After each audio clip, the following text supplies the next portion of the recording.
Welcome back to another episode of Stoned Out. In this episode, it is my very first guest on the podcast, and very exciting episode. This guy, he is a very cool dude. He is a very interesting guy, and he has a very interesting story. And we talk about just everything under the sun.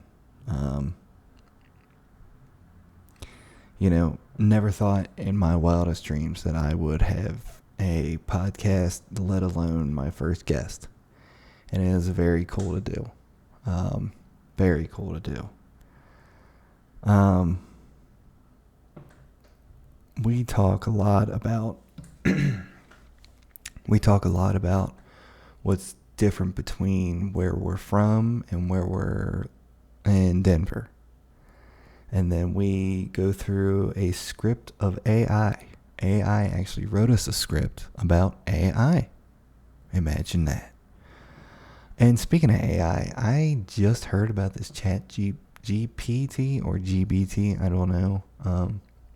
I saw an episode of South Park. Dr. Drew Pinsky told me about it on the Josh Potter show. And I checked it out. I checked out the episode, and very interesting. Love the South Park guys. But it was very interesting to go through a script of AI, and it was a lot of fun to record this episode with him. And I hope that you guys enjoy this, and I hope that I just hope you enjoy it. I just hope you enjoy it, and I'll see you on the next one. Bye. Come away for a year and a day to a place where the sand meets the sea. For your worries, they will fade when you sleep under the shade of the marvelous cannabis tree. Do you ever really want to be free? Sometimes life gets the best of me.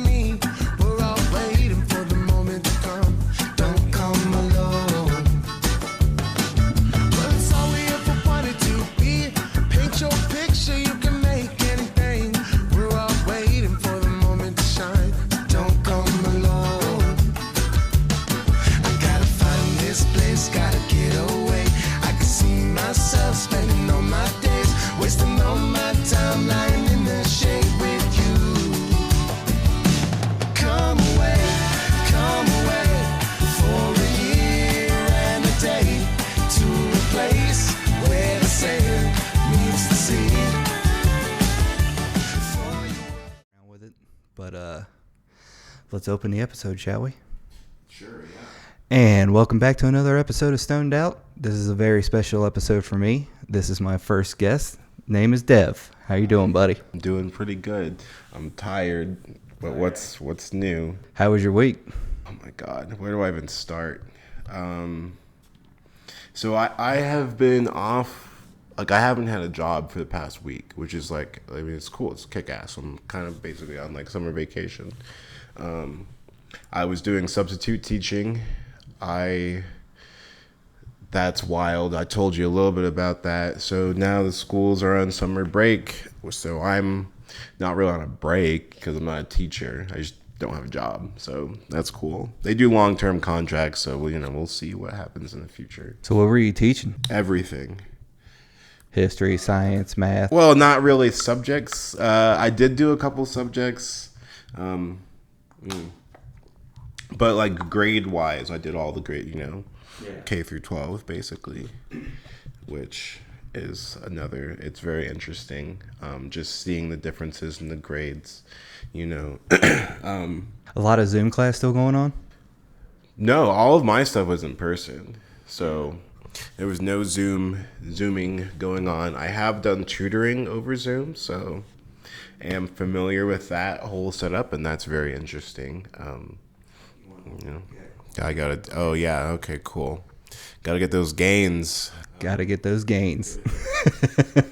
Yeah, but teaching is wild. Like I said, like school has changed so much, and every grade every age has its kind of stereotypes, like kindergarten through maybe like fourth grade or so, fourth, fifth grade. It's that very young, you know, a lot of toddlers and stuff. They're very just energetic and cheerful, and like they love seeing a new face. And it's like, oh, hey, mister, my name's Lisa and my dad's name is Todd and my mom's name is Mary, and she has a lazy eye and she went to boarding school when she was my age, but I don't go to boarding. It's all this shit. My favorite color is brown, but my best friend's favorite color is gray, and I think he's dumb. And then I'm like, okay, my social security number is, and it's like, okay, well, you're telling me your whole life story. Kids will just open up to you and they're like cool with that. And you have a sub and it's like, oh, we can make a new friend.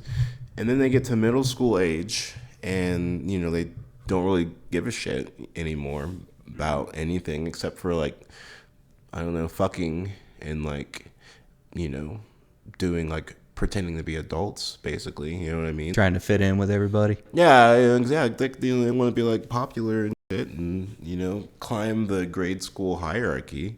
And then high school, they still don't give a shit, but they've calmed down a little bit.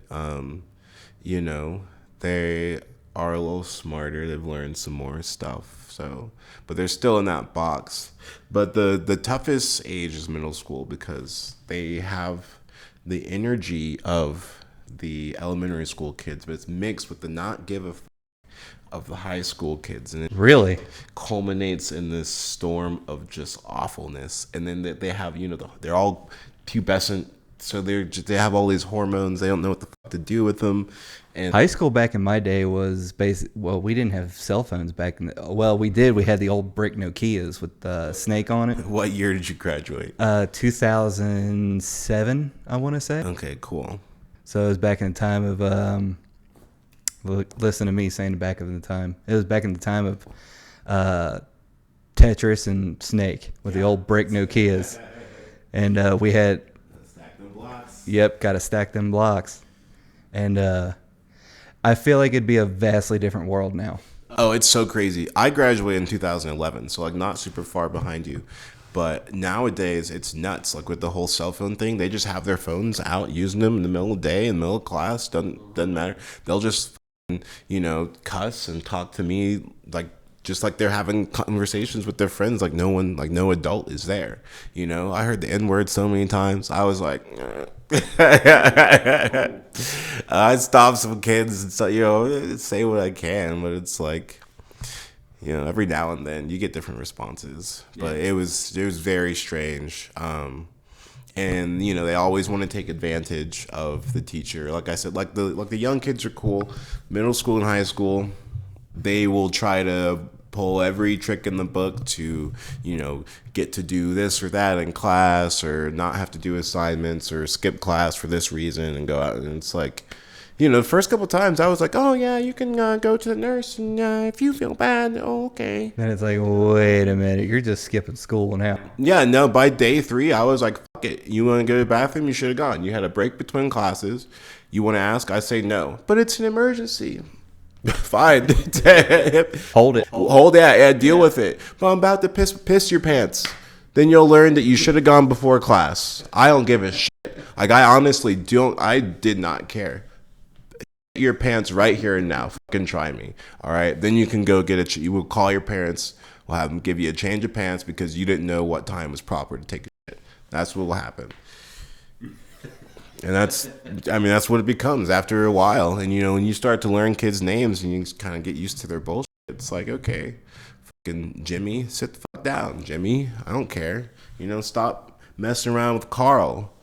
Jimmy and Carl, they always do your classwork. Yeah, exactly. Do some work. And that's another thing. It's like all the homework is online on computers. Oh, really? It's all on like Google Classroom or whatever it's fucking called. And so like, if you're a substitute teacher and you come in, you're looking for like a lesson plan and stuff. It's all online. It's like they know how to go get on iReady, access the assignments, do. So all the homework's on the internet now? Most of it. Yeah, most of the lessons and assignments were online. They had worksheets and paper and shit. I got plenty of that. Like, there's plenty of that happening, but like, Everything's just becoming digital now. It was all online. They all had school laptops. You know, some of them took care of theirs. Some of them looked like shit. And you know, you gotta like walk around, make sure they're on the right website and stuff. And you see them real quick close the YouTube tab, and I'm like, dude, like you just finish, and then get. I don't give a fuck. Like I really just do the work. It's not hard. The quicker you get it done, the quicker you can fucking be around on YouTube. Yeah, I just. So how did you land that gig? Okay, so I had it recommended to me by some friends that are teachers. They were basically like, I was looking for a job, you know, and they were like, oh, you should be a substitute teacher, you know. The school districts need they're desperate for Really? teachers, like really bad. I mean, are you surprised? You know, a lot of these schools can't keep teachers, you know, just because of lots of different reasons, but a lot of it is because of the classroom environments that I just described. But, you know, I mean, and some of the schools don't really have a lot of funding. You know, some of the teachers get paid jack shit. So, you know, it is what it is. But yeah, so they said, you know, they were really desperate for teachers. You can apply and basically they'll just let you on. You don't even have to be certified. I have no certification whatsoever. I don't even have a college degree. Like, and they're like, yeah, you can sub. Really? A lot of times they just need a warm body in the classroom. They just need an adult to just be there just to keep them. Really? That's interesting. Wow. It's nuts. Yeah. And you know, I had classes I loved. I had classes I hated. There was such a range, you know. One of the schools I was working at, I was on there for a 4-week contract, so it was a long-term gig. I was like, okay, bet, you know, I'll book this month. I won't have to worry about jobs and booking stuff, you know, until the end of the year. Mm-hmm. I stayed there for 1 out of the 4 weeks, and the last day that I was there, and you know, I ain't no bitch, okay, like I can handle like some fucking, you know, some nonsense and shit, but it just wasn't worth it. Like the pay wasn't as much as I could have been getting at other schools for easier jobs. So I was like, this is dumb. But the last day that I worked at that school, I don't know if this was really like the last straw, but had just been complaining about it too many times. And I was like, okay, just stop, just move to a different school. But the very last day I was there, I remember these two girls had gotten into a fight, is what I heard in the bathroom. And I don't know how bad it got, but at the end of the day, very end of the day, you know, we're packing up and leaving, and then they put us on lockdown. So the cops showed up and put us on lockdown. No one could leave the school. Really? Yeah, and this was not the first time that happened. So some of the teachers knew the drill. They were like, "Yeah, we just gotta sit around and wait it out." You know? No shit. And I'm over here. I'm like, well, what the fuck? Like, is it like a weapons threat? Like, you know what I'm saying? Like, every day I'm like, is there gonna be a kid that's gonna bring a gun to school or some shit? Maybe some of them like did bring it and just like no one saw it. You know what I mean? Like, who knows? So they just locked down the school for a fight? I don't know what it was. All I had heard about was a fight, and I'm like, that. Why would you lock down the school for just a fight? That didn't make sense to me. All I know is the school got locked down. I never got No shit. an answer on what happened. I was just like, nope.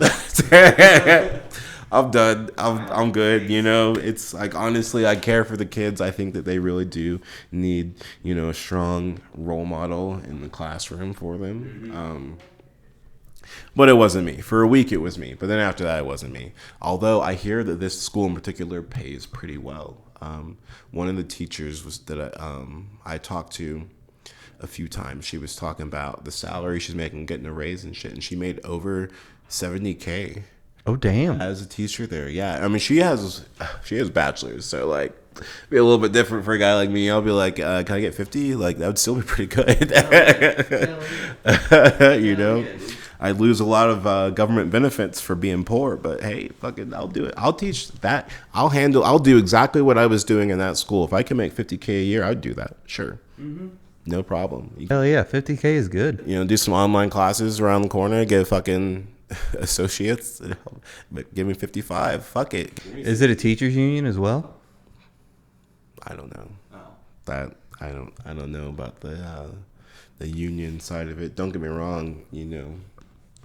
I unionize I don't walk into a McDonald's without trying to unionize, in between. Yeah, I'll take a number 5. And how much are you guys making? Like, do you know your coworker's wage? Make sure it's union made. Are they paying you what your labor is worth?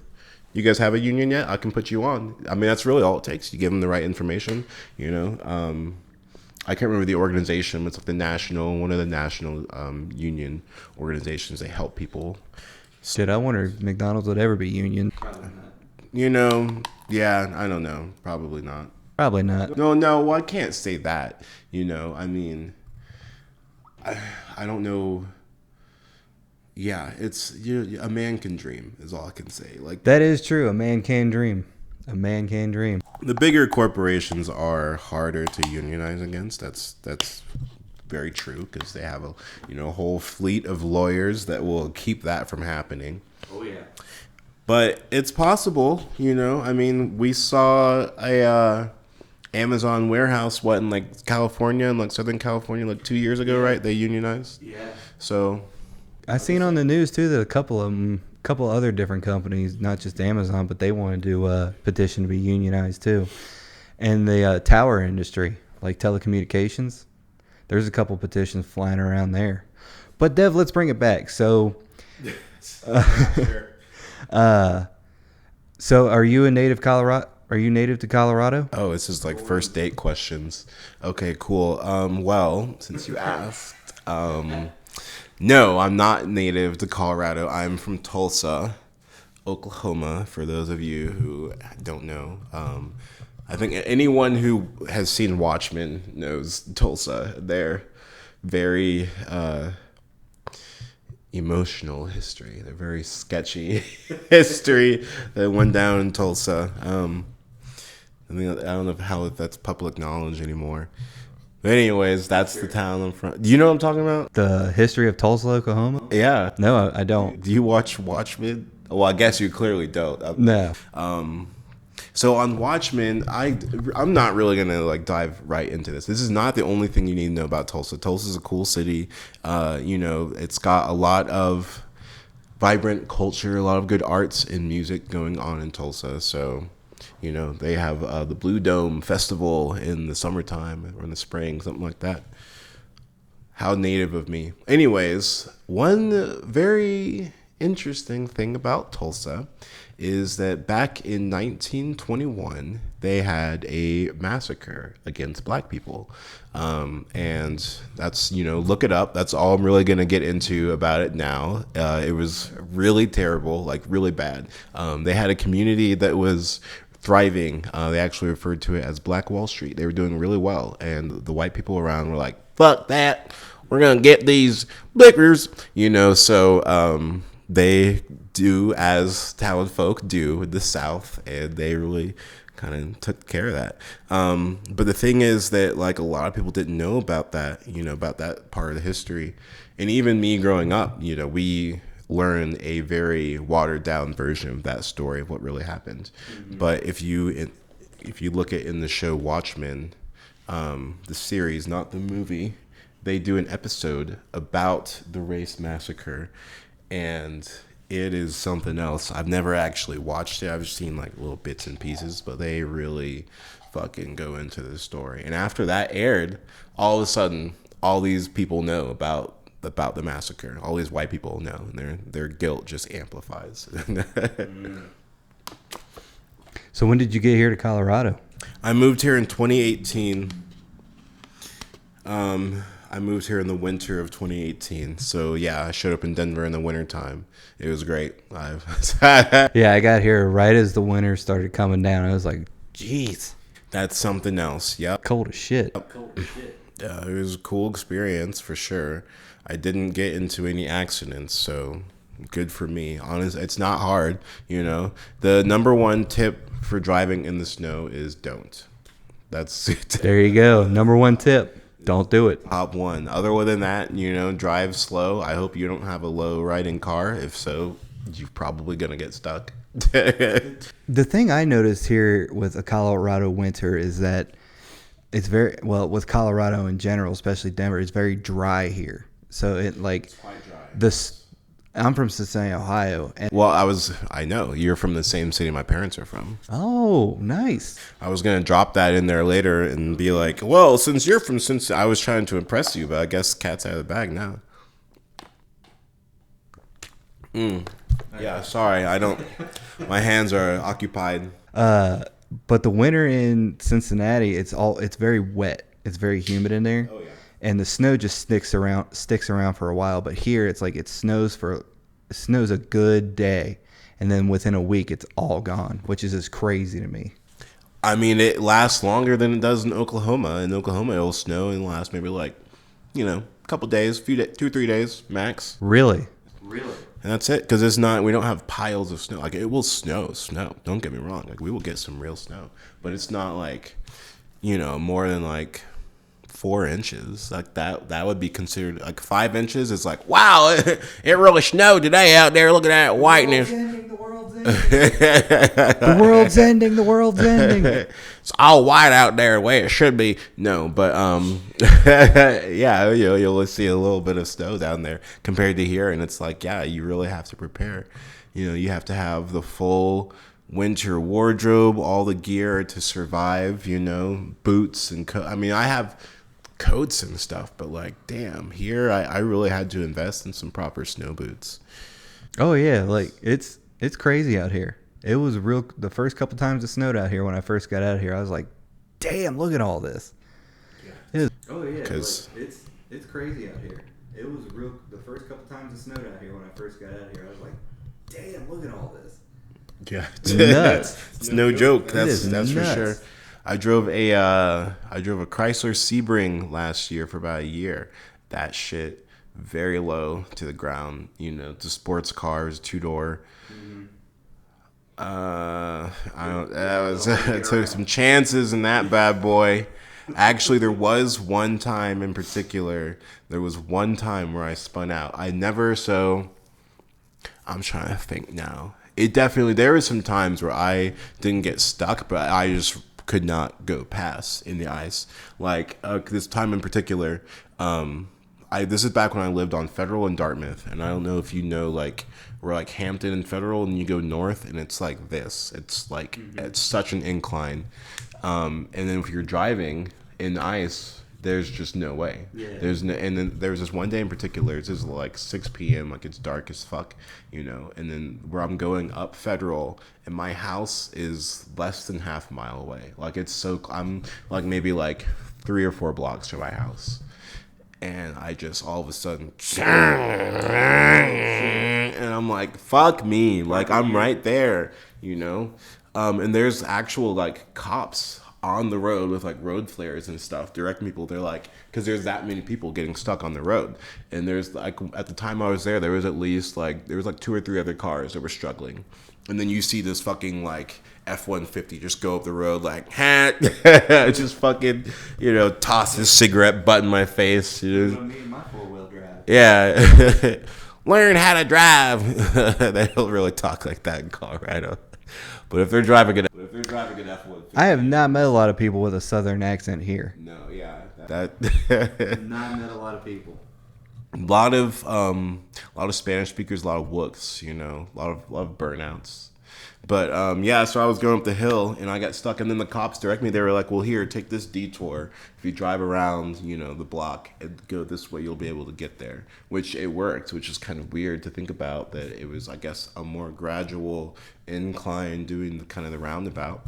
But there was this other time where I actually did spin out on the road, and this I don't know, man. I was driving home. This is also in Hampton, as not Federal, but I was on Hampton going that way, and the roads are iced over. It's at night, and I'm driving. I did not exceed 30 miles an hour ever in this whole stretch, and I'm going like 25 average.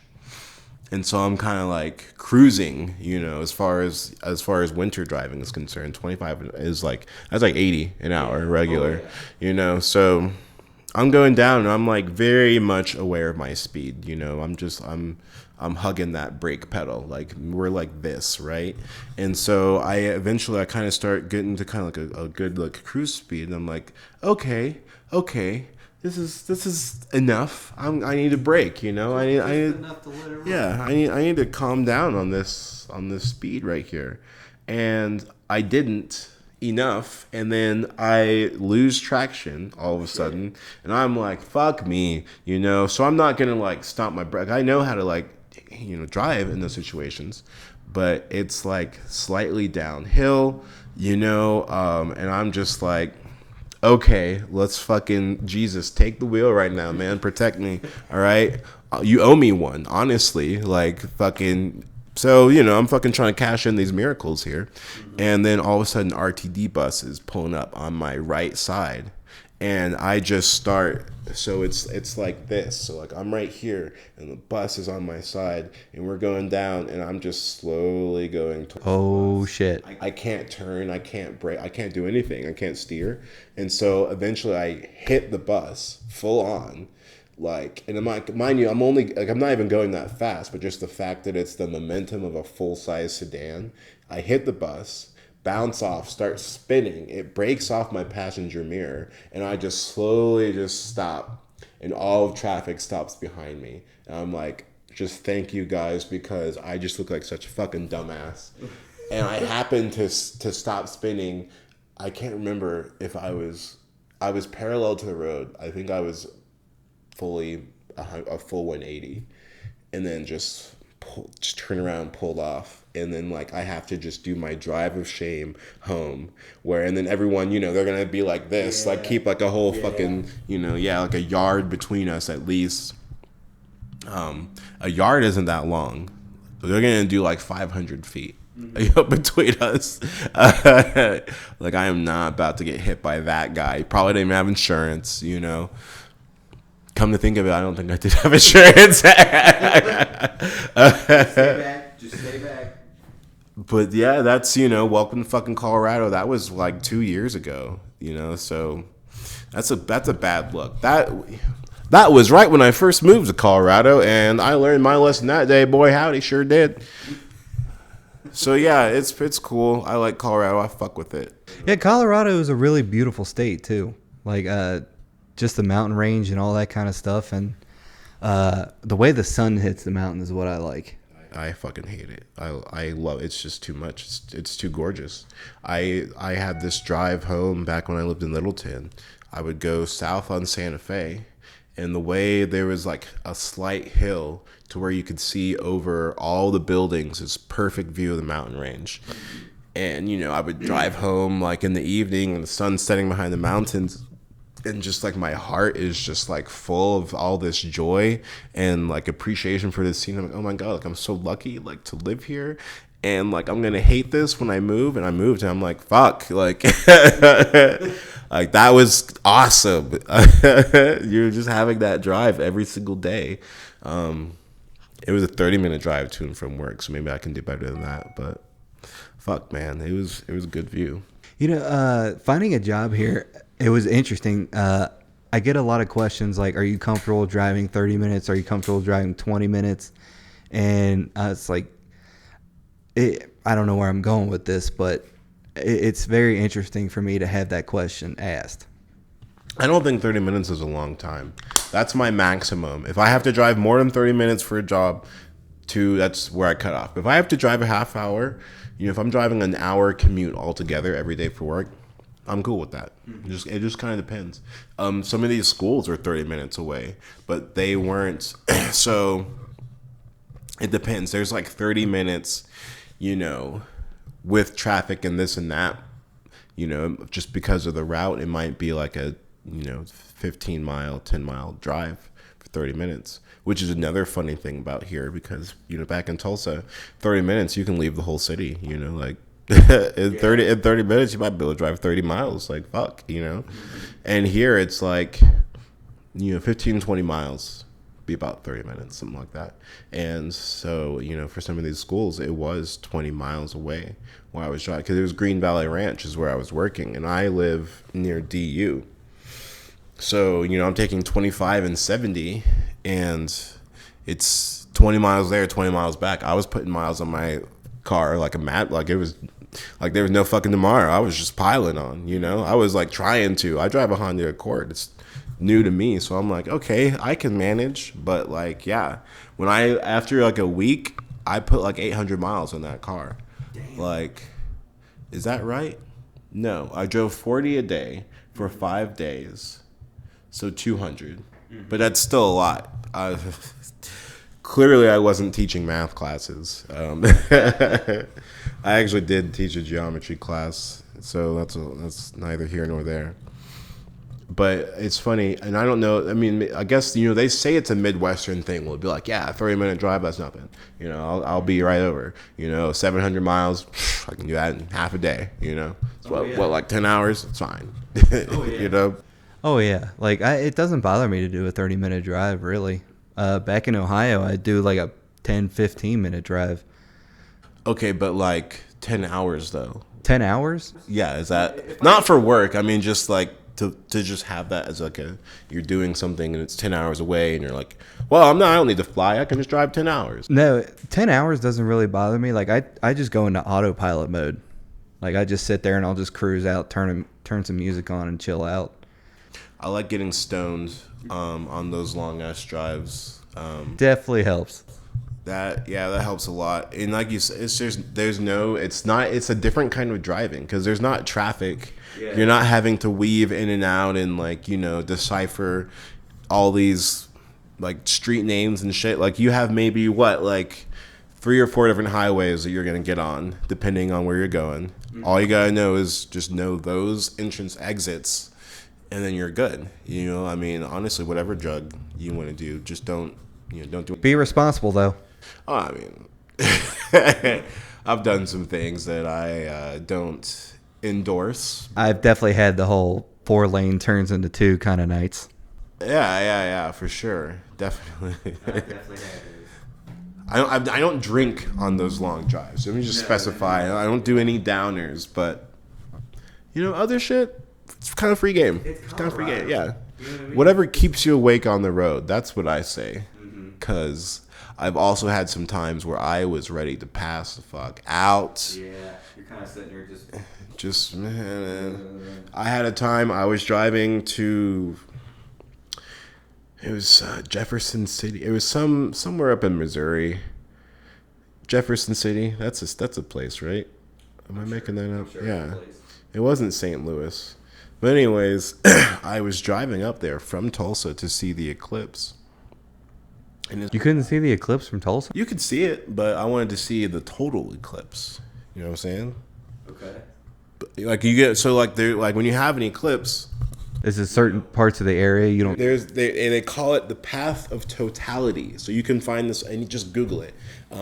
Just Google whatever the next eclipse is, and it'll have a map of where you can see it. So there's like the outer edge where you can see any eclipse, but it might, if you're on the edge of it, you might only see like this much of an eclipse. Like it'll be like that much, right? But if you're right underneath where the eclipse is going, there's like a line, kind of like a thin line, where that's the path of totality, where you're going to see a complete eclipse, where the moon completely blocks the sun. But that angle isn't visible from everywhere. No shit, I did not know that. I mean, even the eclipse itself isn't going to be visible for everywhere, you know what I mean? I mean, some places it's going to be nighttime, some places, the sun. True. So, like, you can only see it from certain spots. So that happened to be one, that was, like, one of the big deals about that eclipse. This is back in 2017. It was the first eclipse you could see from the continental U.S. in the past, like, I think it was easily over 8-10 years, something like that. Like, it was a while. Really? I think it was over a decade. I would have to look it up, and I don't feel like doing it right now. But yeah, that was part of why it was such a big deal. So I was like, well, fuck, man, like, I'm gonna catch this fucking eclipse. So I asked off work, I got my shit together, took the drive, and I was ready to pass fuck out as I was driving. And there was this big ass yellow semi truck that was driving behind me. Mm-hmm. And this driver was like my guardian angel. Like, I was like swerving in and out of the lanes because I was that fucking tired. And anytime I started like getting off, the truck would drive up behind me and get closer behind me. And like just seeing the truck come up would like it would wake me the fuck up, and I'd be like, I'm good. I'm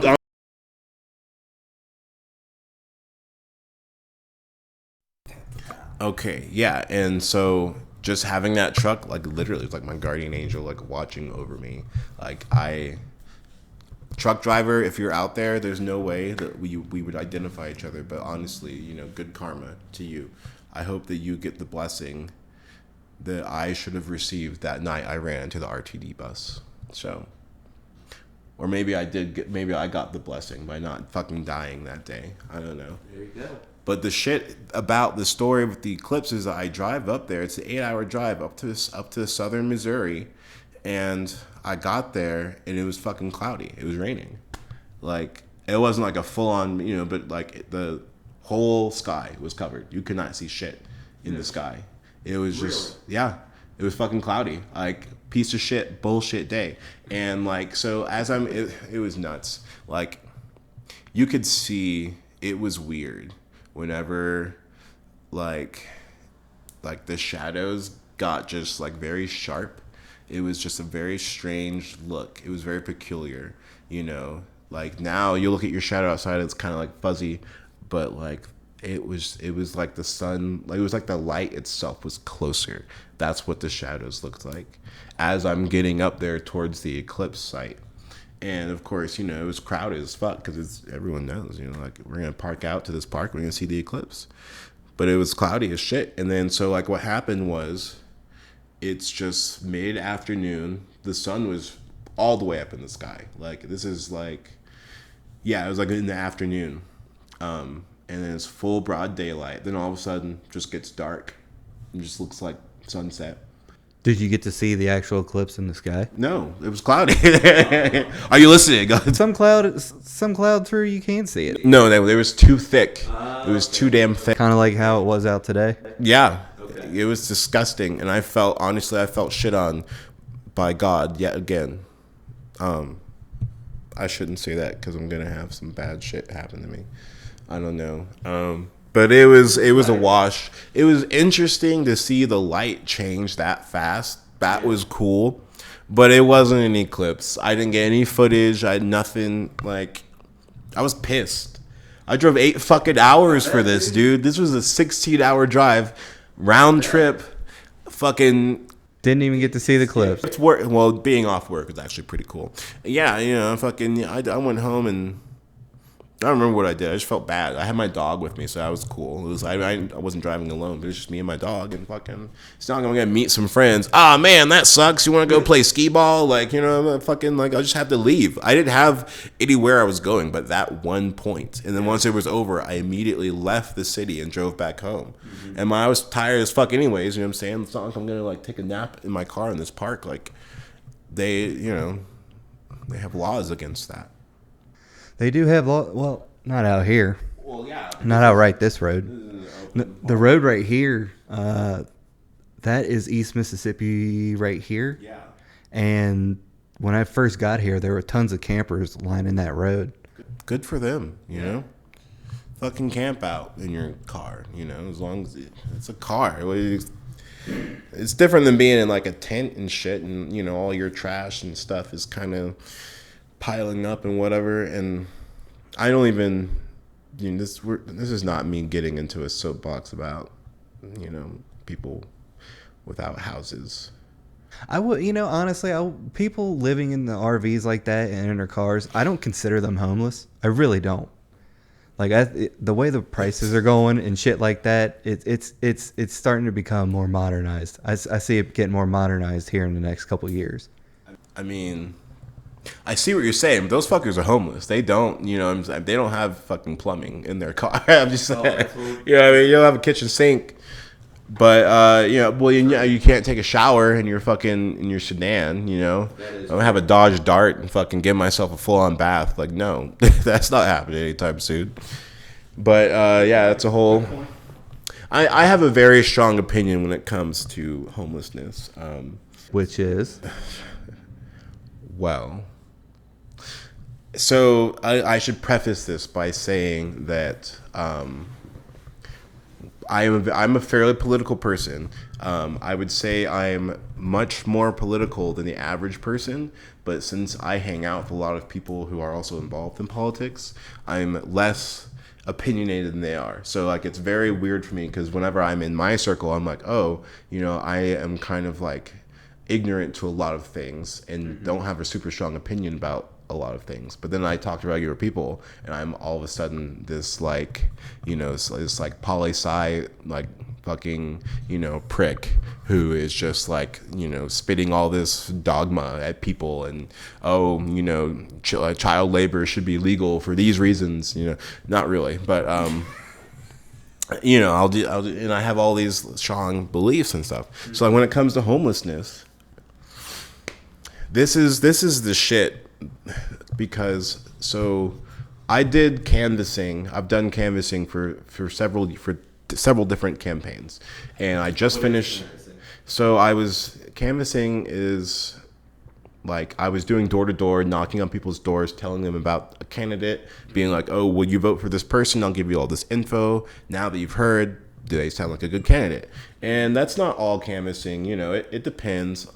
Some canvassing is fundraising. Some canvassing, the easiest one was get out to vote canvassing. So literally I was going door to door. Have you voted yet? Do you have a plan? Did you know that this and this, and like maybe like 80% of people will be like, yeah, dude, I've been voting for years. I've lived here in the same spot. I know how to vote. Go away, whatever. They might be like, well, thank you for what you're doing, but I'm good.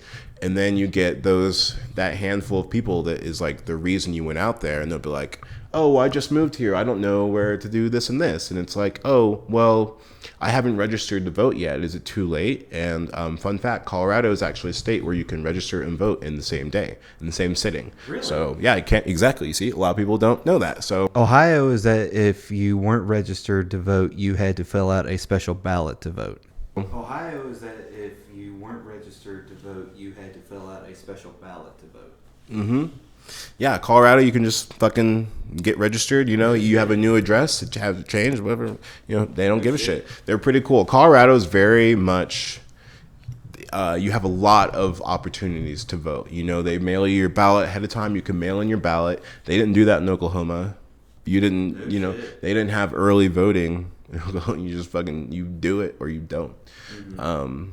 And so, there's also several polling locations in Colorado. They're very open. Another thing about Colorado is you can vote even if you have felonies. Even if you've been convicted of felonies, you can still vote in Colorado. Really? You see, a lot of people don't know that. And I remember there was this one guy I talked to. He was a convicted felon. And, he didn't have any problem sharing that, of course. And so I was like, you can still vote, bro. Like, Colorado's good. They got you. We are fine with that, which felons should be able to vote. But I think that's kind of a no-brainer. I don't really have to explain that one. That's the prison industrial complex, another way to keep people down. But that's a whole different conversation as well. When it comes to voting, though, yeah, I was canvassing. I was telling people how to vote. So then with this last campaign that I was doing, I talked to a lot of people about homelessness. And, part of it was I was asking what issues were most important to them. And crime, homelessness, top two, easily, bar none. It was like a no-brainer. Everyone. Some people would be like, dude, why are you asking me that? Like, it's obviously crime, homelessness.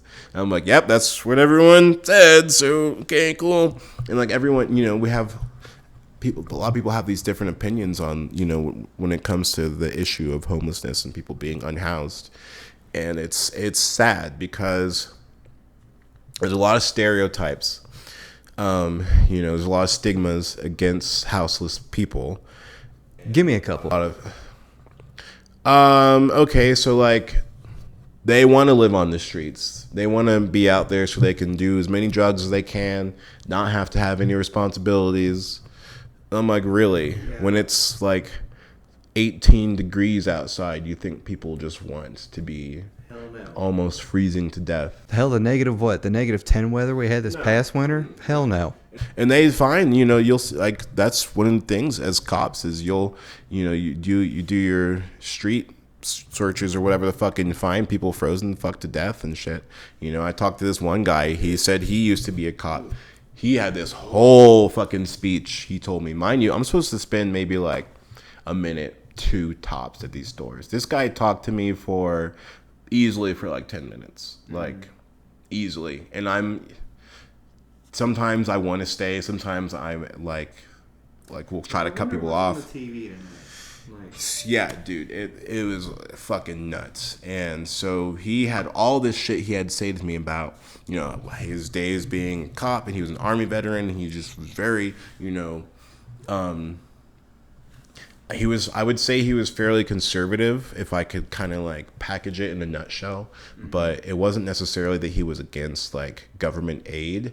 He was, you know, he was talking about finding people frozen to death in the morning on the street when you first start your shift. And that's just part of your job, is to kind of like find it and deal with it, you know. And you know, he was asking me about, oh, how many people do you think are out, you know, that we'll find, you know, today. And I was telling him, I was like trying very much to sound informed on the issue as much as I could. And I was like, well, yeah, I read, you know, a news article about an adult and an adolescent that they found frozen to death. And he was like, yeah, but that's just 2 people. There was probably way more than that. And I'm like, okay, dude, well, like, I get that, but like, that's, you know, the point he was trying to make was that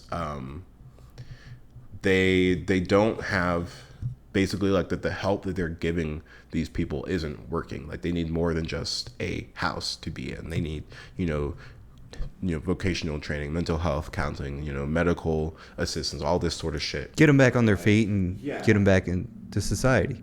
Which, I mean, I agree with. And I was just like, I was trying to tell him, I was like, well, who the fuck do you think, like, where are you hearing that that isn't being included in the help? Like, you know, and I think he was one of the people that was saying that they're rejecting certain help. It's been months since I had this conversation. I only remember, you know, parts of it. But there was this other guy who said that, you know, these homeless people, they're rejecting the help that they're giving them. They don't want, you know, go through training. They don't want to get a job because then they're going to have to, you know, adhere to this schedule. They don't want to go to this meeting at this time, you know, to meet with a professional that help with, you know, the certain problems, when they can just stay on the street, do their dope, and live by their own schedule, you know, do whatever they want, whenever they want, you know, have that freedom. And I'm like, that I'm trying to like dissect this. I don't engage with these kind of people because I have doors I'm constantly behind. Every single day I somehow end up behind, and it's the conversations like this only make it worse. I'm like, I really wish I could just like engage with this and tell you why I disagree and what I know to be the contrary. And when it comes down to it, you know, I don't necessarily, you know, speak on behalf of the candidates when I say this, but like, it's a simple solution. You give them a house. Period. Let them do dope and shit. Let them do whatever the fuck they were doing on the streets, but give them a house first, and then start working and building up from that. You know, it's just housing first. That's, anyone who's heard of housing first policies knows exactly what I'm talking about. But Get a solid foundation first. Get a solid foundation first. That's what people need. It's just a place to live, a place to sleep. Don't put all this red tape. You have to be looking for a job, you know, this many times a day. You have to pass a drug test and blah blah blah. No, fucking just give them a house. Let them be them, and then regain their life from there. Because yeah, if you have all these stipulations, it's not gonna work. You know, if you have to, you know, pass all these drug tests and you're a fucking addict, like, what do you think the odds are that they're just gonna stop using just because, oh God, man, like, I want this to work out, but like, damn, it would be really nice to get high right now. Like, fucking, this whole, you know, mentality that like addiction is like a deficit of character and not a medical disease is really troubling a lot of people. And it's changing in some areas. So, you know, there's definitely been progress, but it's sad because there was people who I would talk to, you know, at their doors, and their heart's in the right place. And like, I remember this one woman in particular, she was like, I just, you know, I mean, it's just a bad issue. You know, it's getting worse. I just wish, I don't personally know what to do, you know, but I just want someone who is going to be able to take care of that. She's like, I wish I did know what to do. And I'm like, it's not complicated. You give them a house, give them a place to live. It's really not that hard. And it's just, people just don't want to spend the money in the proper programs and shit. Or they, you know, they act like, oh, well, we have this, you know, these many resources that are being ignored by people. And it's like, okay, well, invest in it properly. Like, it's really not that hard. Yeah. It ain't that hard. It isn't. Putting in the right, I would have to say, instead of spending it on bullshit, you want to spend it on, the proper care, housing, mental, what am I trying to say here? Mental health, Counseling, yeah, mental health counseling. And, honestly, in my opinion, I think the government really does have to get their shit together, to be perfectly honest with you. I've said it before on this podcast, and I'll keep saying it. Well, it's funny because you told me that we wouldn't talk about politics, and I don't think we're really talking about politics right now. I mean, if we were going to talk about politics, I think we'd be bringing up names like the president and what's going to happen in the next election and all that kind of shit. I don't know, I can talk about that shit too if you want. Well, I got 10% left on this camera. It is what it is. Here, I actually did. Okay, so I did listen to some of your content before I came here, and this is not what I want. So just kind of get an idea, and then you told me a little bit about how things typically go with your show, and it seemed pretty relaxed. So I was like, okay, well, let me do just a little bit of research to have some talking points for the show. Okay. And so what I did is I went into ChatGPT and I asked it to create a script for the podcast. Oh, nice. But I am super meta because because I'm fucking dweeb like that. I can't get enough self-referential bullshit. So for the topic of the conversation for the podcast, the topic is unleashing the power of artificial intelligence. Ooh, AI. Yes. So I had an AI give us a topic about AI. So then you'll read the host part, and then I'll read the guest part. I have not read this in advance, by the way. I don't know what it says at all. So intro music. Host. Welcome to Unleashing the Power of Artificial Intelligence, the podcast where we dive deep into the fascinating world of AI. I'm your host, James Allville. We'll just say your actual name. That was my name. That is my actual name. Sorry. I don't know why I thought that was not your name. Anyways, that shows how much I know. I am your host, James Allville, and in today's episode, we'll explore the limitless potential and impact of artificial intelligence in our lives. Joining me today is our special guest, Dev, an AI expert with years of experience. Welcome, Dev. Hi, James. Hi. Good to be here. Thank you. Thank you, James. It's a pleasure to be here. Okay. Let's start by discussing the basics. What exactly is artificial intelligence, and how does it differ from traditional programming? Well, that's a good question. I'm glad you asked me that. Artificial intelligence refers to the development of intelligent machines that can perform tasks that typically require human intelligence. Unlike traditional programming, which requires a set of predefined instructions, AI systems learn from data and adapt their behavior accordingly. So AI algorithms can analyze vast amounts of data. They recognize patterns, make predictions or decisions based on that analysis. So you can see there's quite a range of applications. There it is. That's fascinating. AI has more significant strides in recent years. Could you give us some real-world examples of how AI is already being used? Oh, definitely. Yeah. I love that you're going here. So AI is being employed across various domains. It's pretty nuts. In healthcare, AI assists with medical diagnoses, predicting disease outbreaks, drug discovery. Very cool. In transportation, we have self-driving cars. They're an excellent example of AI in action. AI is also revolutionizing customer service through chatbots and virtual assistants, which I'm sure sounds familiar to a lot of us. In finance, AI algorithms are employed for fraud detection and investment recommendations, which is something I was actually going to do later today, is ask it how I should invest just a little bit of money, you know. I'm poor, so it's like $5. No, these are just a few examples, though, James. These are just a few examples of how AI is transforming industries. Okay. Let me see. It's clear that AI has immense potential. However, there are concerns about its ethical implications. Can you shed some light on this aspect? Yes, of course. Thank you.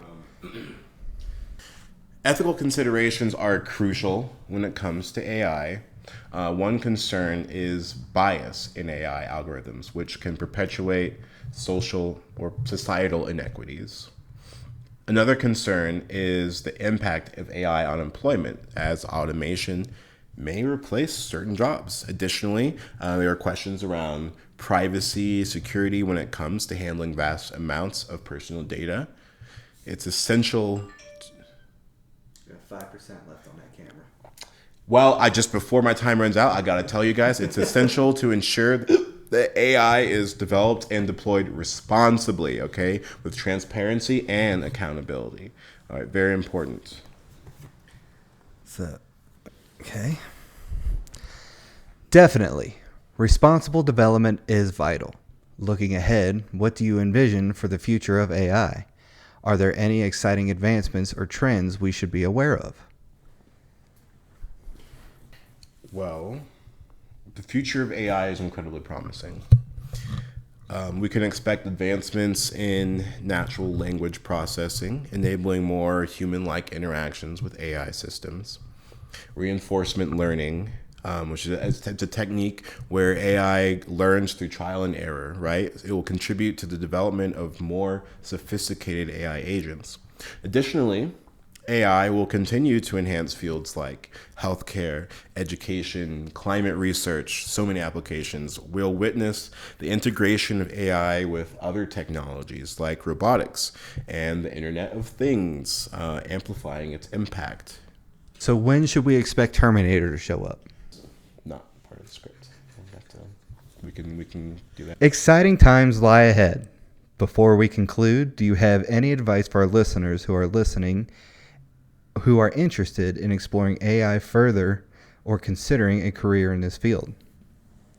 Yes, of course.